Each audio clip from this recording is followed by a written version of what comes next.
যাই নামাজ পড়ে আসি। ওইখানে একটা মসজিদ ছিল না, মসজিদটা কই গেল? কালকে আবার নামাজ পড়তে আসবেন। কি হলো? আজকেও তো মসজিদটা দেখতে পারতেছি না। যাই দেই নামাজটা পড়ে আসি। ব্যাপারটা কি হলো? ওই ভাই মসজিদ দেখতে পাচ্ছিছে, আমি মসজিদ দেখতে পাচ্ছি না। যাই ব্যাপারটা মানুষের যাই বলি।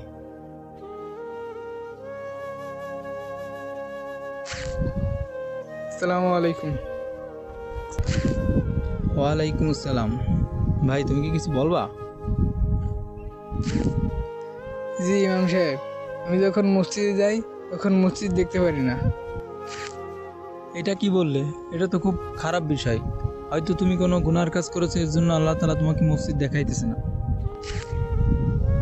এ ভাই তোমাকে তো সবসময় দেখি কেন বসে থেকে গেম খেলো। আমাকে দেখো, আমি 5 ওয়াক্ত নামাজ পড়ি। হা হা হা। তাহলে বুঝতে পারছো, তুমি তোমার ইবাদত নিয়ে অহংকার করো, অন্য মানুষ দেখলে ঠাট্টা করো। আল্লাহ তাআলা অহংকার করা এবং ঠাট্টা করা মানুষদেরকে পছন্দ করে না। এর জন্য তোমাকে মসজিদ দেখাইতে চাচ্ছে না। এখন তুমি তওবা করে আল্লাহ তাআলার কাছে মাপ চাও। ইমাম সাহেব, আমি আমার নিজের ভুল বুঝতে পারছি। আমিন। আমাদের ভিডিওটি ভালো লাগলে লাইক কমেন্ট শেয়ার করে দিবেন।